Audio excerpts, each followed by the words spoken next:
Hello and welcome 11 Commerce students. Today in this class I will explain the preference shares. Previously in the previous classes I have already taught you about equity shares, which is a part of main integral part of this business finance chapter, sources of business finance.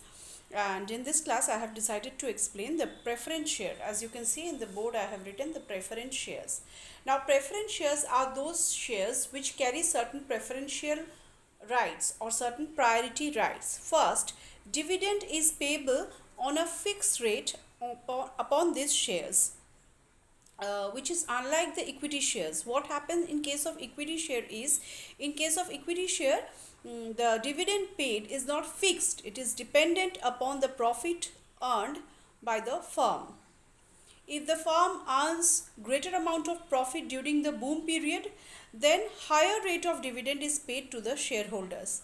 On the other hand, if the firm earns a low profit or even a loss, the firm incurs a loss, in that case dividend is not payable at a higher rate. Rather, the loss is shared equally and dividend cannot be paid. So it is a very risky capital. This I have explained to you. But preference share capital is not a risky share capital, because a dividend is paid to the preference shareholders on a fixed rate basis, on a priority basis, prior than the equity shares. First, the interest, fixed rate of interest is to be paid to the debenture holders. From the profit, a fixed rate of interest is to be paid to the debenture holders, who are the creditors of the company, so they should be paid first. After the payment to the debentures, the preference shareholders get the priority. The preference shareholders, a fixed rate of dividend is paid. A fixed rate of dividend is paid to the preference shareholders before the payment to the equity shareholders. So dividend is paid at a fixed rate. Secondly, at the time of winding up of the company, capital is to be repaid to the preference shareholders prior to the return to the equity shareholders. It is getting the priority in the middle. It is getting the priority after the interest is paid to the dividend, but before the dividend is paid to the equity shareholders. So it is getting a priority after the debenture holders but before the equity shareholders. Preference shares generally do not carry any voting right like the debenture does. You can see that preference share has got certain similarities with equity shares, and it has got certain similarities with debentures, mostly with debentures. Why?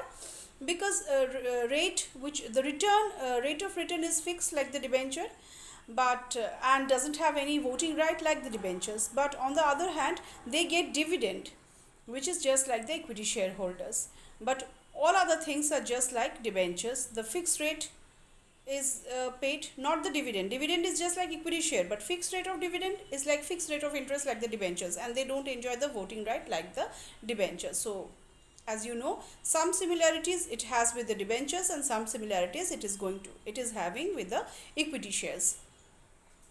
Now features. Talking about the features one by one. First is fixed rate of dividend. I have told you while telling the definition that they are entitled to receive a fixed rate of dividend. So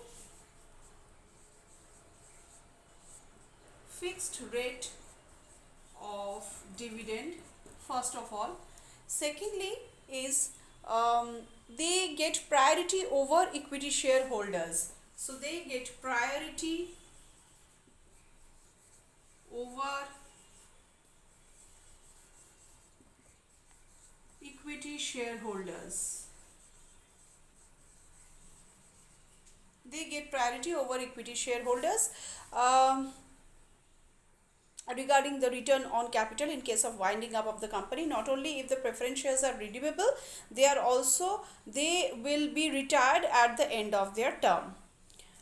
No securities. This is also like equity shares, another feature like equity shares.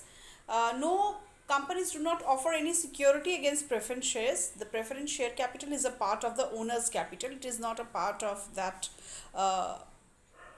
creditor capital or creditor's borrowing. Again, so no security is required.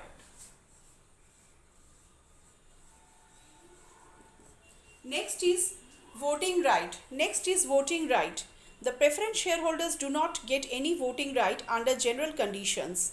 However, the preference shareholders get voting right if the dividends are not paid for 2 years or more.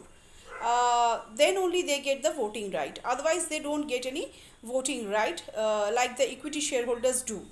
Next is no voting right. No voting rights. Next is hybrid security, another feature.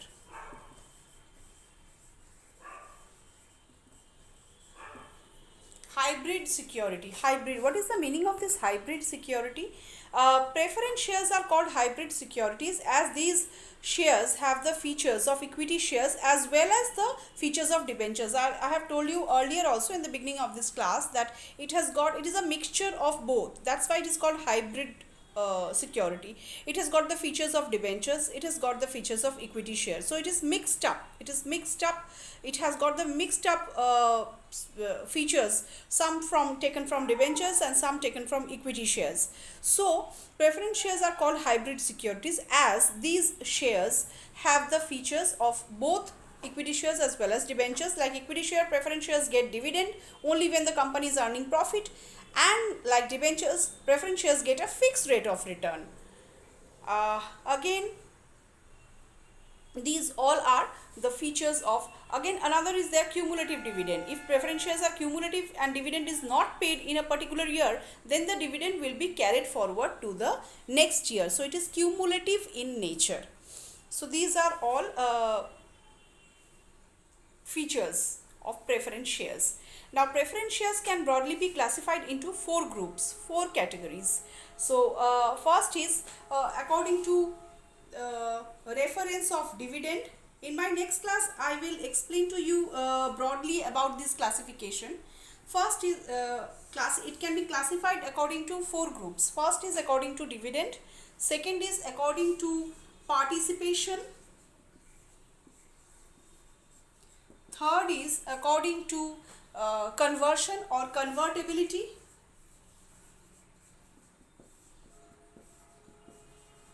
and fourth is according to redemption.